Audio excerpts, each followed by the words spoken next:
ओ वर्ण श्री गुरु ब्रह्मणे नमः ब्रह्मणे। शशिंग आज का जो दिवस है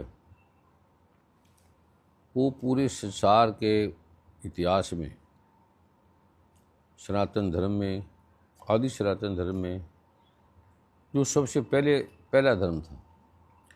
पहले धर्म हम सनातन धर्म मानते हैं, और उससे भी जो पूर्व है आदि धर्म, जिसमें कोई नहीं था, चंद्रमा सूरज तारे भी नहीं थे, एक धर्म था। और ये अध्यात्म है, सनातन धर्म है, ये 8 चीज़ों से नहीं जाना जा सकता। उस धर्म में लिखा है पृथ्वी से, अग्नि से, जल से, वायु से, आकाश से, मन से, बुद्धि से, अहंकार से। ये अपरा प्रकृति निकृष्ट है, ये जड़ है। अंधेरा अंधेरे को नहीं देख सकता, तो जड़ से धर्म का ज्ञान नहीं होता। ये परा है, धर्म परा है और प्रकृति अपरा है। ये परा नहीं है, वहाँ परमात्मा नहीं है, वहाँ शक्ति नहीं है, वो जड़ है। जैसे जमीन है, उसको बोलते रहो कुछ नहीं हिलेगी। अग्नि, आग को बोल लो, बुझ जाओ, जल जाओ, नहीं होगा। आकाश को, वायु को बोल लो, रुक जाओ, चल जा, कुछ फर्क नहीं पड़ेगा। वो जड़ है। जैसे हमारे हिमालय पहाड़ जड़ है, पत्थर जड़ है, हमारे घर जड़ है, ऐसे आकाश जड़ है। ये जो खाली जगह आकाश है, ये भी जड़ है।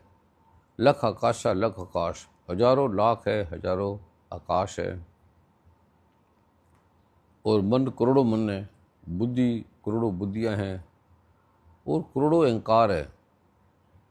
इससे आप परमात्मा को, परा को नहीं जान सकते। कितने अंधेरे हैं, कितने अंधेरे मिल जाएं, एक सूर्य को नहीं जान सकते।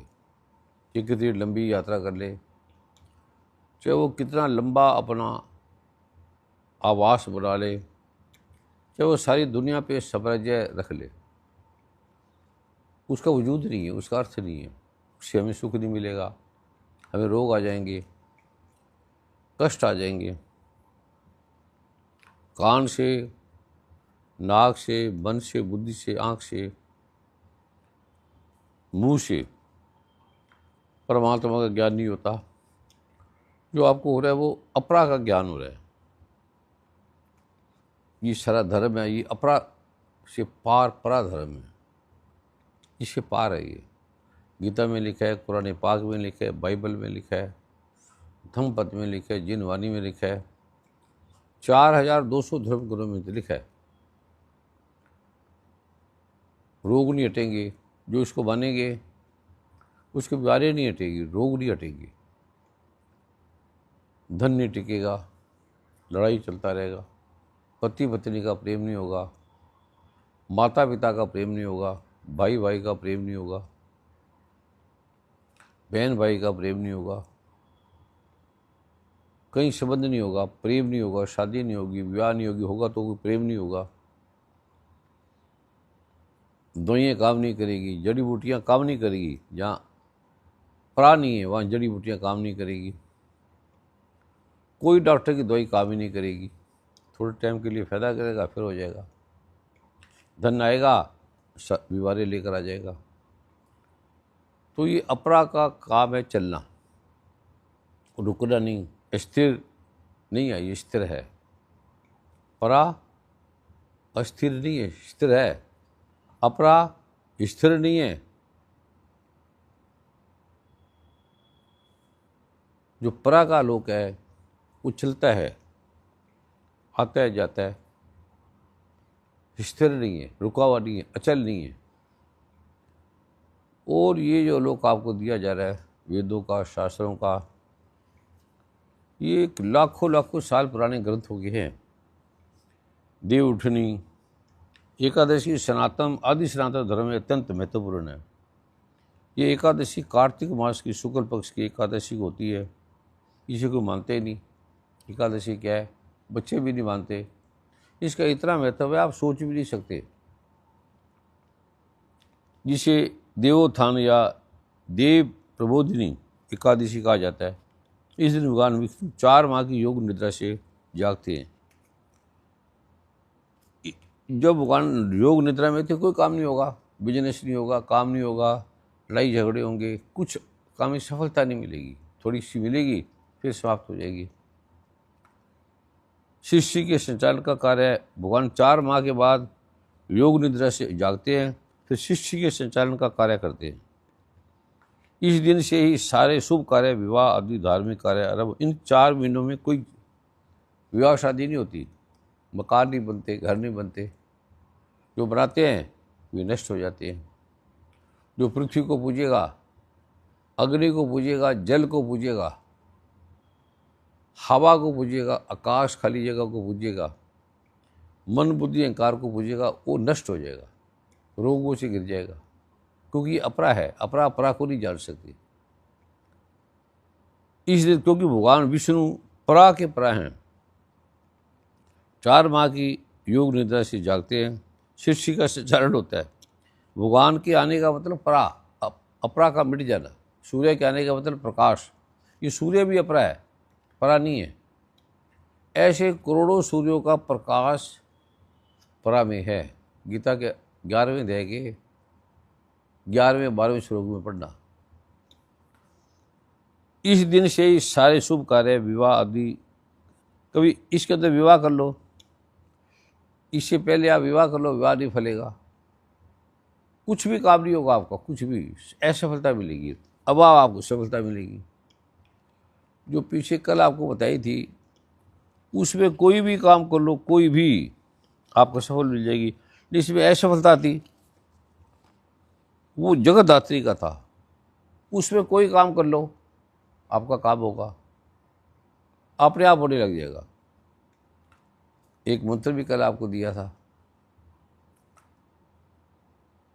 तो अक्षय नवमी का महत्व बताया था, जगतधात्री की पूजा का बताया था, पंचांग और शुभ योग का बताया था आपको, आध्यात्मिक संदेश क्या है वो बताया था, भारतीय संस्कृति और धार्मिक दृश्य क्या है वो बताया था, और प्रमुख घटनाएं बताई थी हैलोवीन की, हिंदू धर्म की, और क्या क्या रहस्य हैं, ईसाई धर्म की, रिफॉर्मेशन का डे मनाया क्यों जाता है, जो प्रोटेस्टेंट रिफॉर्मेशन की शुरुआत की याद कराता है, मार्टिन लूथर का, कैथोलिक और अन्य ईसाई परंपराओं का, अल सेंट्स डे, कैल्किक और पगन धर्म, मेक्सिको और लैटिन अमेरिकी परंपरा। कितने धर्म हैं, कोई इसमें कुछ नहीं कर सकता। किसी धर्म में परमात्मा को मानते नहीं, किसी में परमात्मा के दर्शन नहीं होते, रूह का भी नहीं पता, आत्मा क्या है कहाँ है नहीं पता। करोड़ों लोग आए, करोड़ों मर गए, किसी को याद ही नहीं। जीवन का अर्थ ही नहीं पता, आए क्यों हैं ये भी नहीं पता। अक्षय नवमी का विशेष महत्व बताया, पौराणिक कथा, धार्मिक महत्व बताए, मुख्य आयोजन बताए, प्रमुख पात्र बताए, कथा का सारांश बताया, नवमी अक्षय नवमी मनाने की पारंपरिक पूजा विधिया के बारे में बोला, पूजा की तैयारी, पूजा सामग्री क्या क्या होती है, किस किस से करनी चाहिए, पूजा की विधि। ये आप बड़ी मुश्किल है, कर जाते हैं, कर करके थक जाते हैं। अभी मैं आज आपको बता रहा हूँ, बड़ा इजी, ये बताने का विधान नहीं, लेकिन जिसकी श्रद्धा सच्ची है, इसमें लिखा है कि जो श्रद्धा बांधनी उसको नहीं देना। जो श्रद्धा है, इसको सनातन धर्म पे, वेदों के धर्म पे श्रद्धा है, उसको मैं एक मंत्र आज आपको बता रहा हूँ। जब भी आपकी पूजा करनी चाहिए, जैसे इसमें लिखा है, पूजा की तैयारी करो, अक्षय नवमी के दिन सुबह जल्दी उठकर स्नान करो, साफ सुथरे वस्त्र पहनो, खासकर पीले रंग के वस्त्र पहनो, पूजा स्थान को साफ करें, आंवले के पेड़ से आसपास हो नीचे पूजा करें, हल्दी कुमकुम रोडी लगाएं, अक्षत लगाएं, चावल रखें, घी रखें, दीपक फूल रखते, शंख शुद्ध शंख रखें, बोली पीली बंगा रखें, भगवान विष्णु और लक्ष्मी की मूर्ति रखें, उसमें हीरे मोती जड़े हों, प्रसाद के लिए खीर पूड़ी रखो। सूर्य उदय से पूरे स्नान ध्यान के बाद पूजा स्थल पर भगवान विष्णु और माता लक्ष्मी की प्रतिमा हो। आंवले के पेड़ की जड़ से शुद्ध तक अर्पित करो। हल्दी कुमकुम रोली अक्षत पुष्प का अर्पण करो। दीपक जला के भगवान विष्णु और लक्ष्मी के मंत्रों का जाप करें। ओम नमो भगवते वासुदेवाय, ओम धात्रेय। आंवले के पेड़ की 7 से 108 बार परिक्रमा करें। प्रत्येक परिक्रमा के दौरान मन में भगवान विष्णु और लक्ष्मी की भक्ति रखें। गंध धूप और दीप फूल से पूजा की समाप्ति करें। ये शुभ माना जाता है। इस दिन व्रत रखने से व्रत संकल्प कथा करें। आंवले के नीचे भोजन करना, भगवान विष्णु को भोग लगाना, ब्राह्मणों में वितरित करना, गोदान, वस्त्रदान, धन दान समेत अन्य दान करने से पुण्य अक्षय होता है। कई स्थानों पर मंदिरों में जागरण और कीर्तन भोजन होते हैं। अक्षय नवनी की पूजा विधि में शुद्धता, पवित्रता, भक्ति नियमों का पालन करना होता है, क्योंकि यह दिन अक्षय फल देने वाला माना जाता है।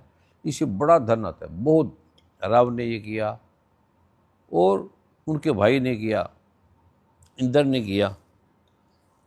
पूजा के बाद कथा और भजन सुनना भी पुण्यवर्धक माना गया। ये जो आप सुन रहे हो ना, ये इससे आपके करोड़ों पाप हट गया, इससे सुने मात्र से, ऐसा भगवान ये कह रहे हैं। और अब इसे कैसे 1 मिनट में कैसे करना है, समय है नहीं। 1 मिनट में ये सारे पाठ आपको सुबह से शाम तक दिन रात हो जाएंगे, पर आप ये कर नहीं पाएंगे। न सामान इकट्ठा होगा, न शुद्ध सामग्री मिलेगी, थक जाएंगे, फल भी नहीं मिलेगा, थोड़ी कमी रहेगी, फल नहीं मिलेगा। जो आज मैं आपको बता रहा हूँ वो जैसे जैसे लिखा है, आपने एंग गंग क्रांग क्रिंग, एंग गंग क्रांग क्रिंग बोलकर ये बोलना चालू कर दे। हे माँ, ये मैंने ये किया, ऐसे किया, ऐसे किया, ऐसे किया, ऐसे किया, आंवले का फल लगाया, कुमकुम हल्दी से बला, अक्षर से करा, दीपक कपूर का, फूल फल, शंख मोती शंख, पीली पा, ब्रह्मा विष्णु लक्ष्मी की पूजा की तस्वीर की, सूर्य उदय से पूरे स्नान कर लिया। पूजा बेड में बैठे हैं, पूजा स्थल पर भगवान विष्णु माता लक्ष्मी की प्रतिमा स्थापित लगा दी। आंवले के पेड़ की जड़ से शुद्ध कर दिया। हल्दी कुमकुम रोली अक्षत ऐसी सारा ये कर दिया बस। और ये जो मंत्र दिया वो बोल रहा है, उसके साथ ओम नमो वासुदेवाय, ओम धरत्रे नमः, बस एक बार बोल रहा है।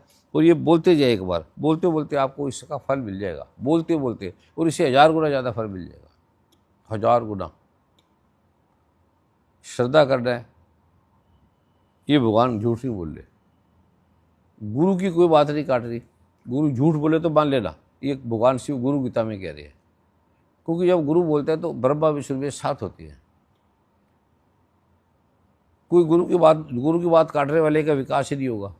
ट्राई कर ले, कितने लोग आते हैं, कोई मानते हैं, कोई नहीं मानते। ये एक बार मान के देख लो, फिर बाद में ना मानना। ये जो मैं बोल रहा हूँ पहले करके देख लो। खाली 3 संध्या पाठ करना है, जो मंत्र दिया है वो करना है। एक एंग क्रांग नहीं आता तो एंग क्रेंग क्रांग, एंग क्रेंग क्रांग, एंग क्रेंग क्रांग, एंग क्रेंग क्रांग, एंग क्रेंग क्रांग 3 बार बोल लो तो फल मिल जाएगा। और जो जो चीज़ें लिखी है एक बार बोलते जाना, एक बार बोलते जाना बस। भगवान ये मैंने कर दिया, ये मैंने कर दिया, ये मैंने कर दिया, चलिए आपको फल मिल जाएगा। ये भगवान ब्रह्मा कह रहे हैं, भगवान नारायण, भगवान शिव कह रहे हैं। जो ये पूजा पीछे दिन हुई है उसको आप शुद्ध भी नहीं कर सकते, किसी तरह से नहीं कर सकते। इतना पावन दिन है, आपने काम भी करना है, व्यापार भी करना है, बिजनेस भी करना है, आना भी है, जाना भी है, सोना भी है, खाना भी है, पीना भी है। इसमें भूखा रहना पड़ेगा, कम खाना पड़ेगा, कर ही नहीं पाएंगे, थक जाएंगे। ये एक बार में 2 मिनट में ये सारा काम कर देता है। ये जो श्रद्धावान है, जो सेवा करते हैं गुरु की, तन मन धन से सेवा करते हैं, ये आज आपको दे दिया, अब थोड़ी देर में देखना अथाह धन आ जाएगा, संभाल नहीं पाएंगे, उठाया नहीं जाएगा। मैं इस संसार का सबसे गरीब आदमी था, सबसे गरीब। जब गुरु ने दिया तो मैंने ये किया, मैं हैरान रह गया। घर नहीं था, उसी समय थोड़े दिन में घर बन गया, पता नहीं क्या क्या बन गया। इसका मैं आपको दिया है। धन की सेवा बहुत करना, ये धन खर्चने का चोरों को मत देना, डाकुओं को मत देना, बुरे आदमियों को मत देना, शराबियों को मत देना, मांस मदिरा खाने वाले को मत देना। खाली एक बार भगवान राम का, माँ सीता का, लक्ष्मण भरत शत्रुघ्न हनुमान का ध्यान करते हैं, एक बार श्री कृष्ण मंगल राधा का कर देना, एक बार शिव परिवार का कर देना, बस। गणपति का पहले कर दे, फिर एक बार बोल देना। और जो इसमें लिखा है एक एक बार बोलने मात्र से उस मंत्र के साथ आप ये ठीक हो जाएंगे, आपकी पूजा सफल हो जाएगी 5 मिनट के अंदर। अब आपको ध्यान कराते हैं ना, सालों साल लगते हैं योगा करते करते, पाठ करते करते, वर्षों बीत जाते हैं, फिर पत्रों को चुनाव होता है, आपका काम हो गया। अभी जो आपने सुने ना, तो आपका काम पूरा हो गया। सारे जो भी सुन रहे हैं, बस 3 संध्या पाठ करो, सातवीं जो मंत्र दिया आपको, और सरल करते रहे, ऐं गंग श्रींग, ऐं गंग श्रींग, ऐं गंग श्रींग। उसके बाद ये पूजा कर लो। ये 7 पूजाएं इन दिनों में, 7 कैसे करेंगे? तो ये पूजाओं के बाद ये देने का विधान है। बस सिंपल सा पाठ है। कितने ग्रंथ आ गए, सबका फल मिल जाएगा। 4200 धर्म ग्रंथ है, सबका फल मिल गया आपको। आज दुर्गा माँ को खाली समर्पण करना है। मैं मेरा हमारा नहीं है, मैं मेरा नहीं समझना, सिंपल सी बात है। 3 संध्या पाठ कर लेना। पाठ भी नहीं होता तो खाली बोल ही देना कि दुर्गा माँ ये पाठ मैं नहीं कर पा रहा, एक बार बोल देना कि ये मैंने पाठ कर लिया, दुर्गा माँ स्वीकार करो। एक बार मन में बोलने से। अब आप और दयालु भगवान किसे कहेंगे? एक बार अवधान हम आपको कराते हैं तो 2 मिनट बैठ रहे हैं, खाली बोलना कुछ नहीं होता, बैठ रहे हैं, और बैठ से कितने लोग कट गए, कितने रोग कट गए। भूल के भी गुरु की मजाक ना करो, निंदा ना करो, इस बात को काटो ना जो ग्रंथ में लिखा है। गुरु गीता का जरूर पाठ करो, उसमें पढ़ लो, एक बार ऐसे बोल दो, पढ़ के तो मेरे गुरु गीता का पाठ हो गया। ये हनुमान चालीसा देखा, फिर हनुमान चालीसा का पाठ हो गया। ये कभी कभी किसी को देने का विधान है, सबको नहीं है। आज आपको दिव्य परास्वरूप का आभास दिया, ये सब ने आपने करना है, बस। और क्या? फिर आप देखना क्या होता है। तन मन धन से सेवा, जो आप लुटा देना, जो भी है लुटा देना। एक ब्रह्म ने पकड़ा, कहते इससे क्या होता है, ये इसे क्या हो जाता है, एक बार बोल दो क्या हो जाता है। तो ब्राह्मण घर से निकला भिक्षा पात्र के लिए, तो उसने कहा, सामने राजा आ रहा था। आज तो राजा आ गया, सच में पाठ में बड़ी ताकत है, सच में। तो राजा आके उसे ब्राह्मण से भीख मांगने लगा। तो कहता राजा भीख मांग रहा है। उसने थैले से हाथ डाला, चावल का भरा हुआ था। फिर कहता राजा को चावल का क्या करना, थोड़े थोड़े करते उसने थोड़े से आधी मुट्ठी चावल दे दी भीख में। राजा लेके चला गया। राजा के गुरु ने कहा कि जो भी पहले बाहर निकलेगा उससे तो भीख मांगना, जो देगा वो ले लेना, बस उस दिन वही खाना है।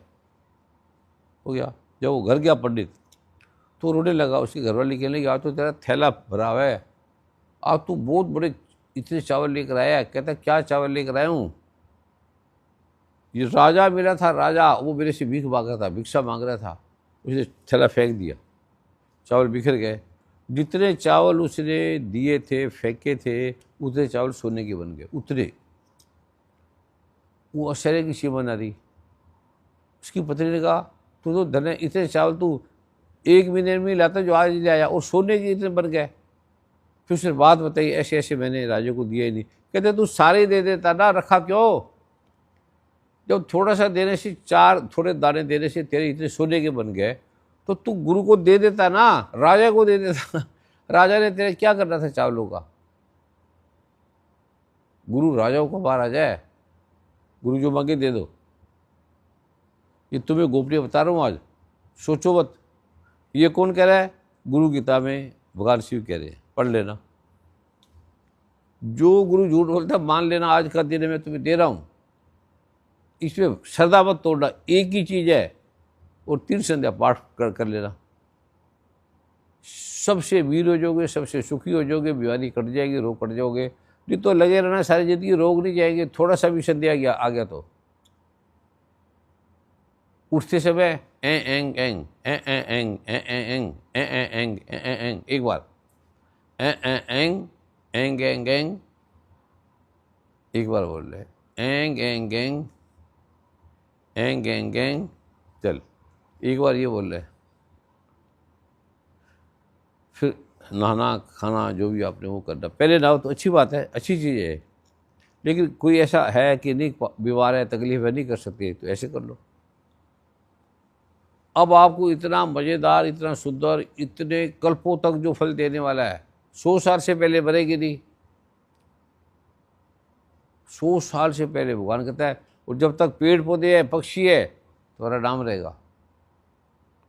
जब तक हवा चंद्रमा सूरज तारे हैं, जब तक तुम्हारा नाम रहेगा, वरना मिट जाओगे। ये कुछ नहीं बचेगा संसार, बड़े रोग आ गए हैं सारे। ये आपने करना है, 3 संध्या पाठ करना है, बस सिंपल। सत्संगी प्यार से बोलो नमो नारायण। ओम ऐं ह्रीं क्लीं चामुंडाइये विचे, ऐं ह्रीं क्लीं चामुंडाई विचे, ऐं ह्रीं क्लीं चामुंडा विचे। माँ सदा भवानी दायिने सर्व करे गणेश, पांचों देव रक्षा करे भगवान श्री ब्रह्मा माँ भगवान श्री विष्णु।